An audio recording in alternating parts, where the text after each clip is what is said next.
Hey, y'all, this is Scott Brandon with Texas Music Network. Welcome to Live from the Ice House.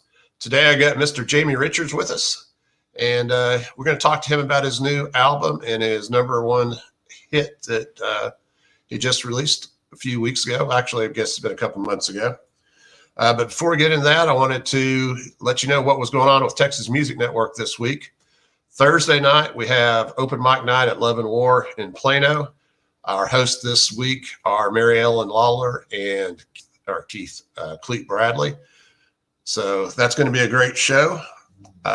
Starts at 8 p.m. If you can join us in person, please do. If you can't make it in person, you're welcome to watch it here on Facebook Live. So you've probably heard that we had to postpone our Valentine's Day concert. COVID gets yet another event, I guess.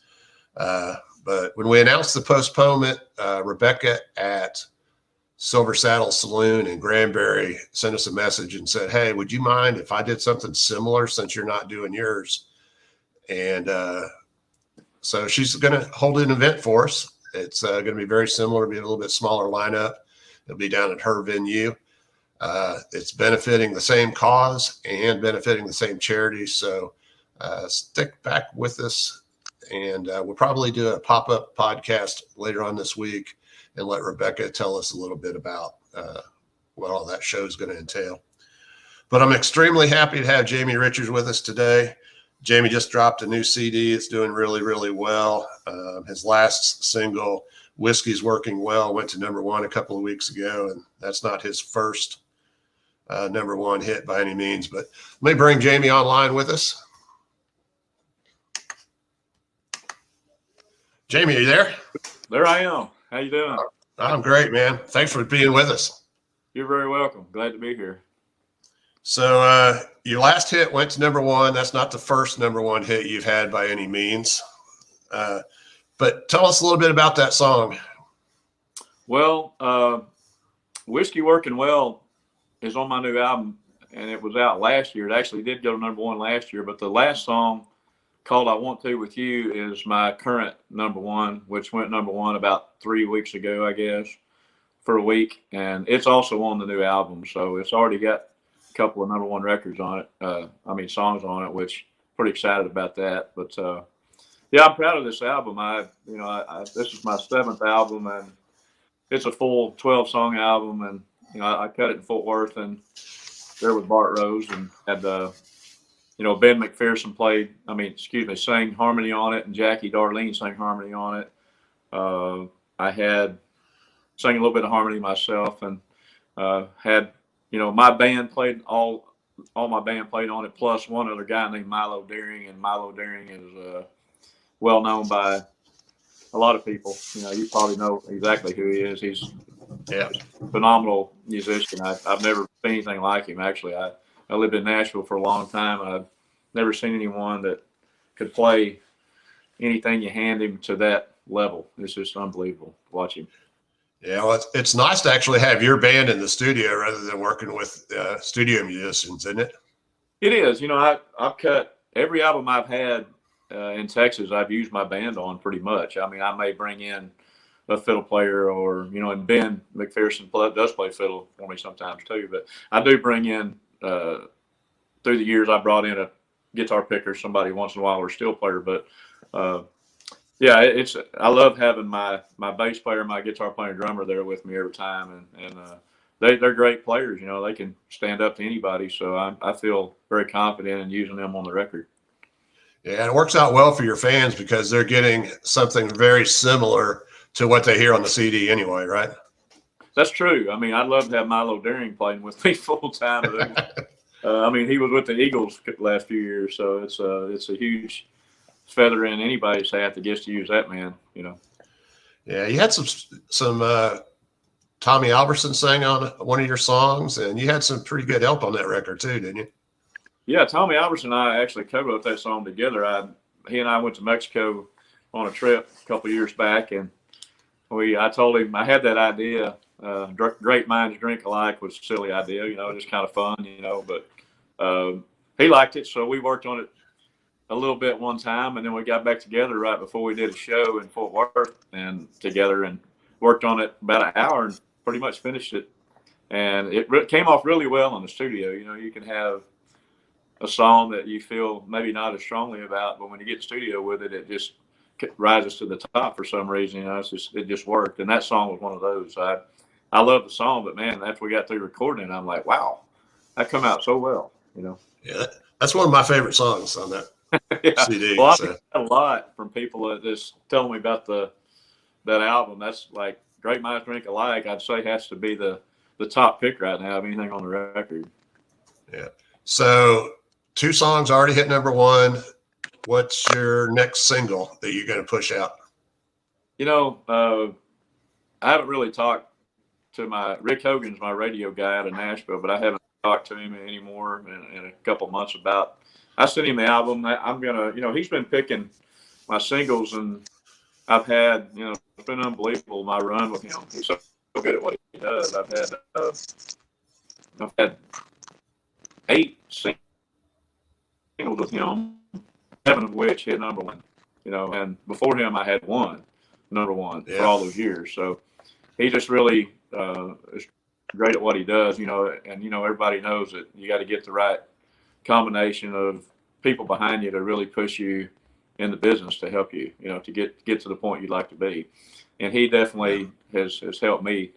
And it's just you know, I'm kind of a one-man show, and he is too, you know, but he just knows what he's doing, you know, and it really helps to have someone in your corner that's not worried about anybody else. They're worried about you. So they help you, you know, and that's pretty important. Absolutely. So, Casper actually came up with this idea. I know you and Casper are buddies. But so we created this segment called Tales from the Road. And so we tried to get all the artists to give us a little bit of an insight and funny stories about things that might have happened on the road. Do you have anything you can share with us on? Yeah, I do. You know, I have an old Silver Eagle tour bus. I've still got it out here, and I've tried to get Casper to buy it too, but he ain't. He's interested. He ain't pulled the trigger on it. But it's a 1973 Eagle bus, and we traveled in it a long time. It's out here in my front yard now, back to the side of the house, but hadn't been moved in a couple of years.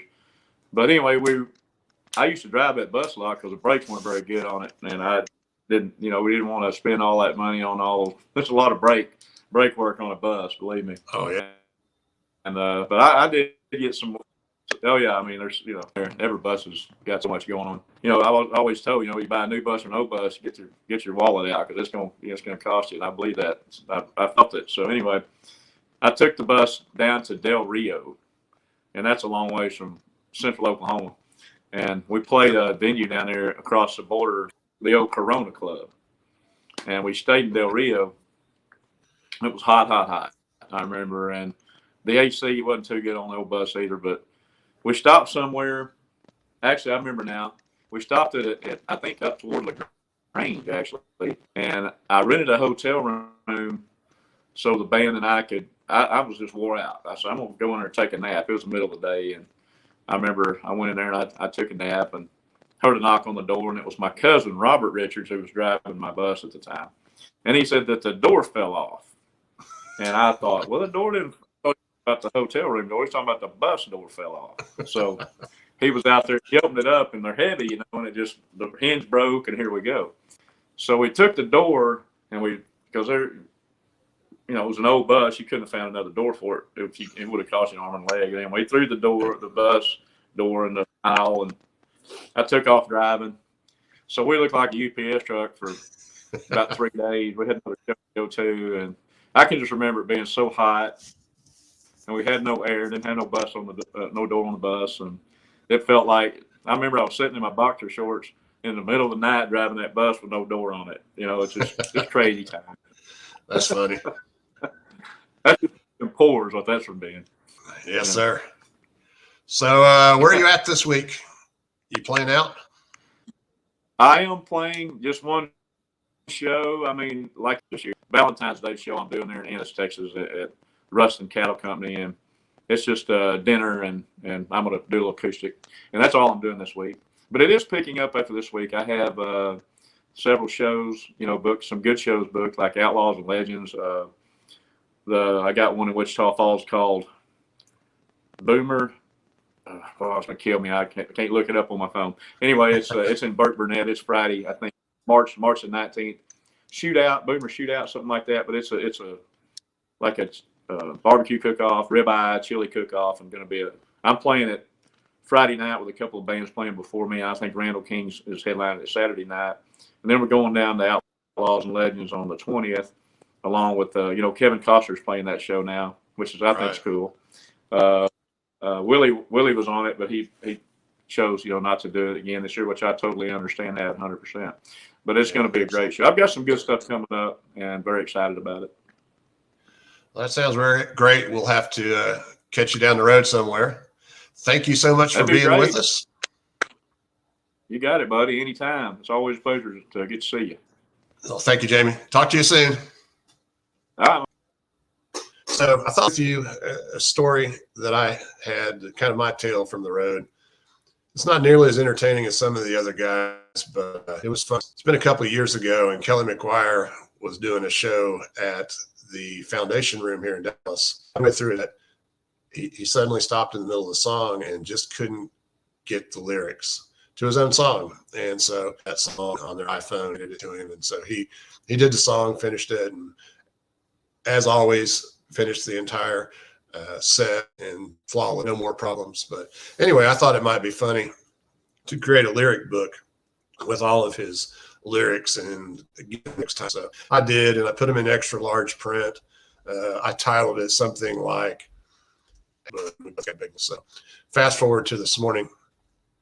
I get up this morning, I get a text message from Kelly that says, "Hey, I want to thank you for doing that lyric book for me. I really appreciate it." And I'm like, wow, where'd that come from? That was years ago that I gave this to him.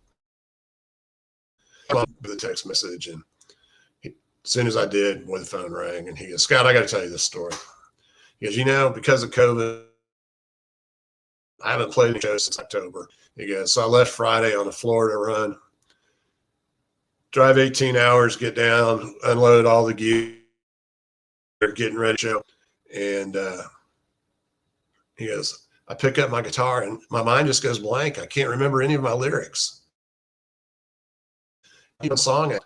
And so he goes, "I remembered I stuck your lyric book in my van." So I ran out to my van, got the book, put it stay with me. And he goes, "If it wouldn't have been for that book, I don't know what I would have done." So anyway, I'm glad that Kelly could actually I wish him well in the rest of his run. So anyway, if you're watching out there, be safe on the road out there. So Thursday night, we're going to be at Love and War in Plano. It's open. It's in person if your kid's underway about 8 p.m. And if you can't make it in person, as always, you can watch the live stream on Facebook. As many of you know, we had to postpone our Valentine's Day show at Billy Bob's this year. Postponed on February 13th back at Billy Bob's next year. We're going to try to have the similar lineup. So we're looking forward to that. Right after we announced that we were going to have to postpone the show, I got a text message from Rebecca at Silver Saddle Saloon down in Granbury, and she was really disappointed that we weren't going to be able to buying a table and being there and supporting the show. And she said, "Hey, Scott, would you mind if I hosted it that was similar to what you were doing, and we'll support the same cause and we'll support the same charity, and we'll try to have as mad scheduled come down and play for us?" And so, what are you going to say to that? But absolutely. PM in Granbury, Silver Saddle Saloon. So yeah, we're going to try to interview Rebecca and her to give us more information in regards to the show. So follow us here on Facebook and keep it best of luck. Anyway, my name's Scott Brandon. I'm with Texas Music Network. This is live from the Ice House. Thank you for joining us.